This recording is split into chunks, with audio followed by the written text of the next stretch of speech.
Okay, so I can see everyone must have heard that we're going to speak because the numbers seem to have dwindled remarkably over the last day.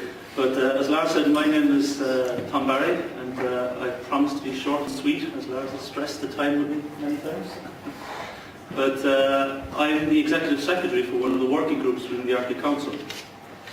And the working group that I represent is called CAFF, or Conservation of Arctic Flora and Fauna.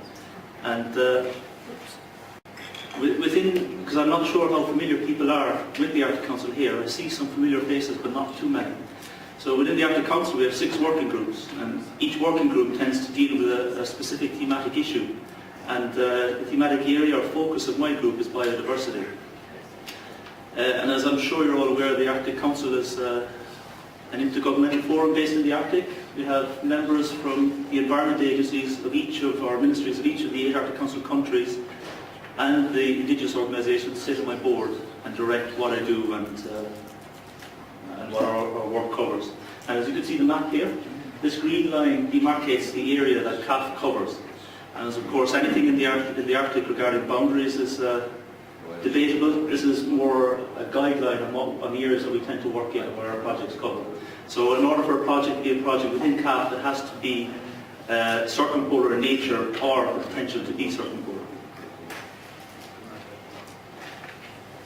So the mandate that we have in CAFF is to address the conservation of Arctic biodiversity, and essentially this entails monitoring, assessing and reporting on biodiversity in the Arctic, on the status and trends of biodiversity, on what's happening.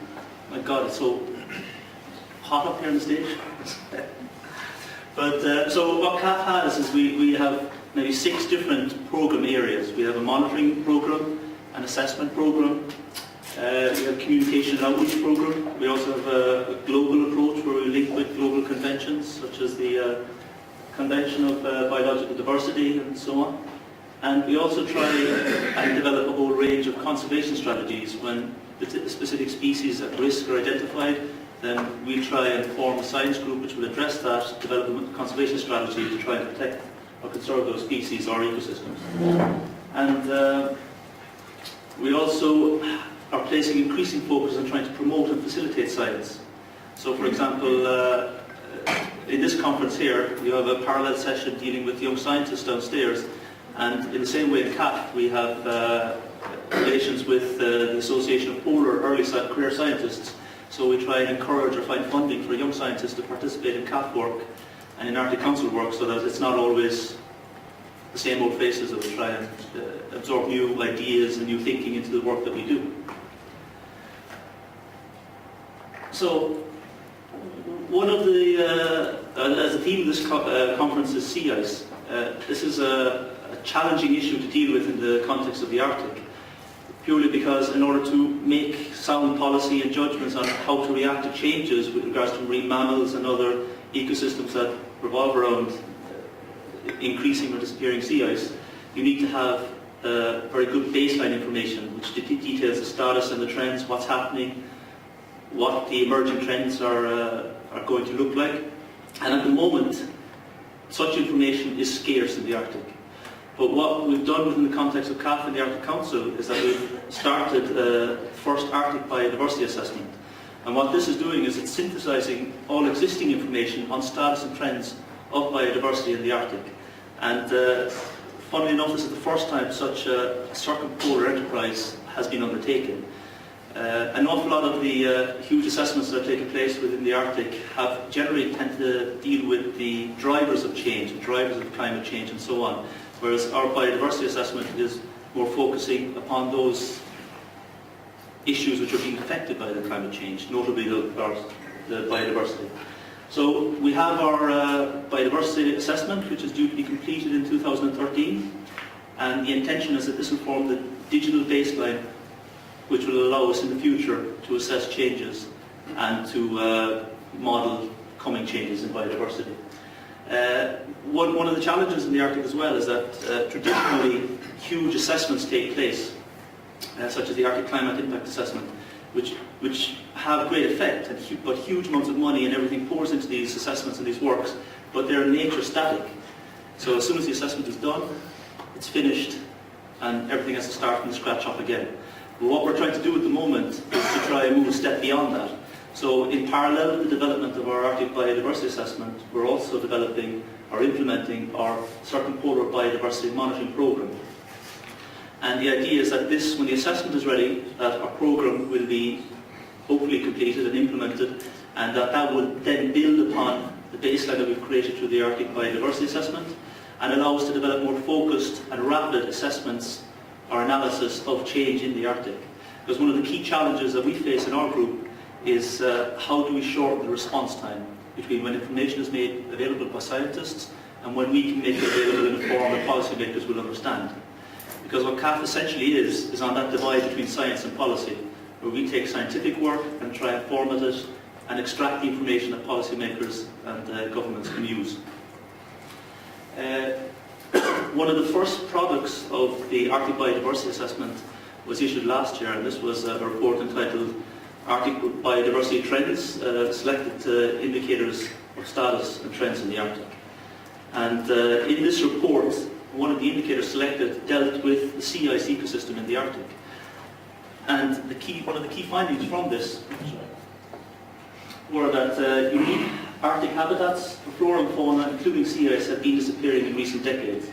And this finding was echoed and reiterated in the Global Biodiversity Outlook report from the CBD, which was issued just last year, so it's starting to place increased emphasis on this.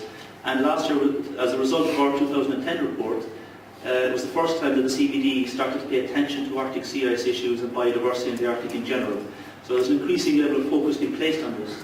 And in order to respond to this interest and this need for an assessment of what's going on with the Arctic sea ice associated biodiversity, we have initiated a process where we have an assessment process ongoing, which will be finished towards the end of this year, which will give us an initial understanding of what we do know, what we don't know, and what the emerging trends are with regards to biodiversity which is associated with sea ice.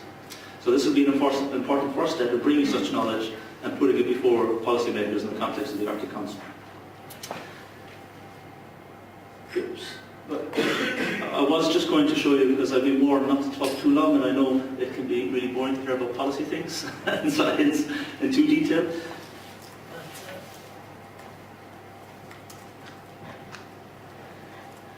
I was going to show one of our web pages, because what we've done, and I see that Halvard from the Arctic Board is holding a talk in a minute, is that what we've done with two of the Arctic Council working groups are located here in Iceland, CAFF and PAIN. And we're trying to make the information that we collect through the Arctic Council work more easily available. And one of the ways in which we've done this is through this portal called Arctic Data. So all maps, graphics, tables that are being produced and agreed upon through the CAFF working group will slowly but surely be made available here.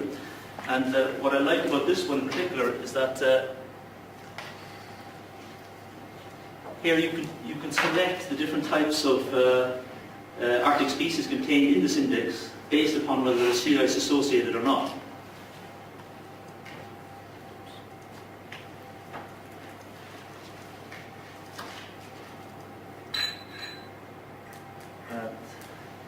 Slow.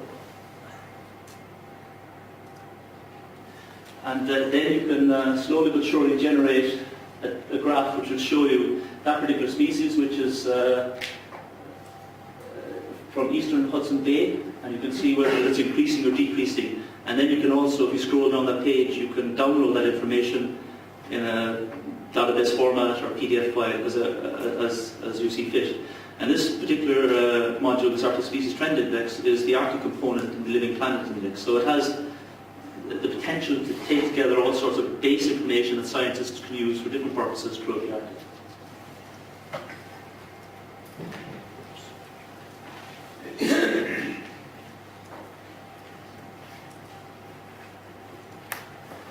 So that was my short and sweet introduction, as I've been warned about time. But if anyone has any more queries or questions, or would like any information from me with regards to CAFF and its work, then I'd be happy to take them whenever Lars says. But one other thing I've also asked Lars to mention, that within, totally unconnected to CAFF, but within Iceland, all of the institutes which deal with Arctic issues are located in Akureyri in Northern Iceland. There we have 2 Arctic Council working groups. We have the Northern Research Forum. We have the Research Institute in Akureyri. We have the Stephen Williamson's Institute. So within Iceland we have a unique concentration of specialist knowledge on Arctic issues located in Akureyri. And all of these various institutes and bodies are in the process of forming what we're calling the Icelandic Arctic Cooperative Network. And I was just asked to make people aware that this is happening and that we're trying to make ourselves more visible within Arctic issues in Iceland so that people are aware where the information and where the knowledge and the expertise is based. So.